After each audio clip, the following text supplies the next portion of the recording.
Hey, what's up guys, TechTime here and I'm back again with a brand new video. So this time around I decided to share my experience with you all about the Samsung Galaxy A54 5G, and I've been kind of an on and off user for about 7 months. So basically this phone has been a how do I say it? You can think of it as like the middle between Samsung's flagship phones and Samsung's kind of budget mid-range devices. Because I think of this phone as definitely something that is above a mid-range but still below a flagship. I know Samsung just recently released the Galaxy S23 FE. You guys will get a separate video on that later on.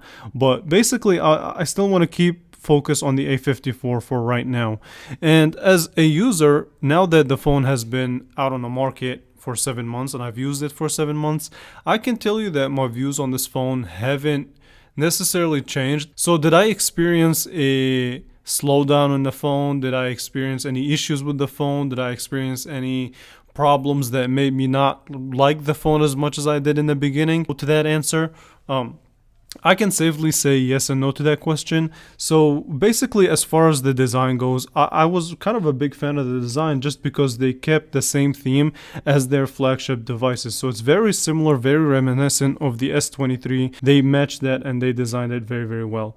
Now, is it a boring design? Is it a simple design? Yeah, of course. I mean, obviously it's not going to be a design that stands out in today's market, but it's definitely a design that is simplistic, meant to be straight to the point. Nothing too fancy, nothing too crazy. And of course I can't really talk about the design without talking about the display itself. So this here is definitely still to this day one of the best displays that I've used a mid-range device. So the OLED panel on here is excellent, the refresh rate on here is excellent. The speed of which the apps open because of the refresh rate are also excellent. So I really have nothing bad to say about the display. Did it go down in quality as far as, because we all know that OLED screens have this kind of a bleed over time where they have issues. But I mean, so far 7 months later, I haven't really noticed any issues within the display. Maybe later on, like after 2 years of use, I'll start to notice bigger issues. But as of right now, 7 months later, if you have this phone, from my experience, it seems to be a solid display with no issues whatsoever. Alright, and the in-screen fingerprint sensor still works really quick and really just does the job that it's supposed to do. Obviously, it's not as quick as a physical fingerprint sensor, but it's definitely getting there. Okay. So now that we discussed the display, what about the camera setup and the camera system itself? I mean, the camera is still going to be the same camera from 7 months ago. Nothing really much has changed. I have my camera review in the description below and a couple of other videos that will help you decide whether it's a good camera or not. And from my experience, it's definitely a decent camera, for the money, of course. Now, when this phone came out, it started at MSRP of $469. I feel like for that type of money, they could have put in a better camera, but right now, as it stands, you can get this phone for roughly like $299. I've seen it sell for that much, and that's definitely a steal for this phone.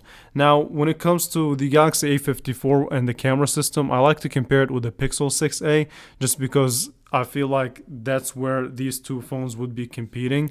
But unfortunately, the Pixel 6a, if you're a Samsung lover, definitely cover your ears for this one. The Google Pixel 6a mops the floor with this camera system. Needless to say, this is not a bad camera. Don't misunderstand me. This is definitely a solid camera for what you're paying for. It's just the Pixel 6a does have the superior camera, but that's just what it is. All right, so let me discuss a little bit about the battery life. As far as I'm concerned, the battery life has been somewhat consistent. Obviously, it's not as good as I got it out of the box, but right now, 7 months later, it still is. I would say if we were to rate the battery percentage, when I got it out of the box, it was 100%. I would say right now it is between 91 and 94%. So there is definitely a 6% decrease in the battery life from when I got the phone out of the box till now, but it's not really that significant and it doesn't really use all that much power, of course, unless you really want to push this phone.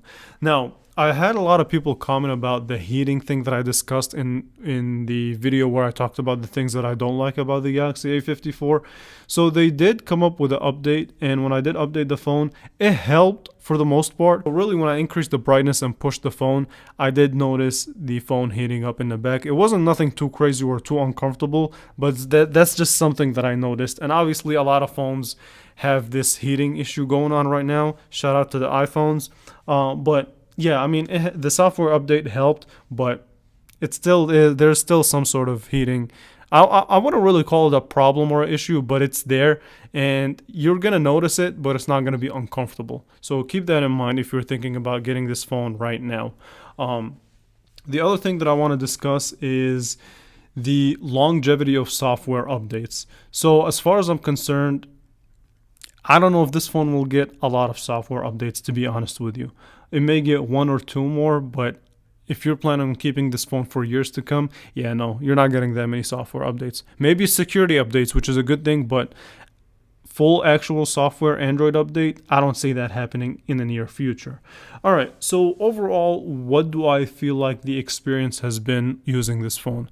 Obviously, I really, really like this phone, right? And I can't wait to see what Samsung will come up with the Galaxy A55. Hopefully we see better specs, better heat management, and a better camera system. I feel like that's really all this phone needs.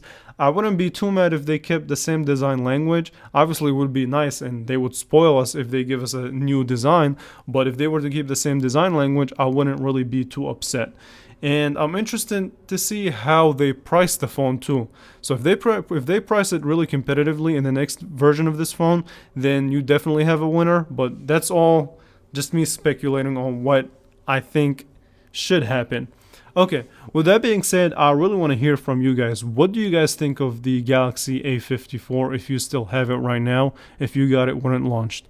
Do you feel like when you got the phone and you paid the full MSRP, do you feel like the phone is worth that $469 price tag? Or do you feel like you just got robbed just because of the S23 FE? So definitely let me know in the comments below. I really appreciate you all for watching, and I will most definitely catch you guys in the next one. All right. Thank you for watching.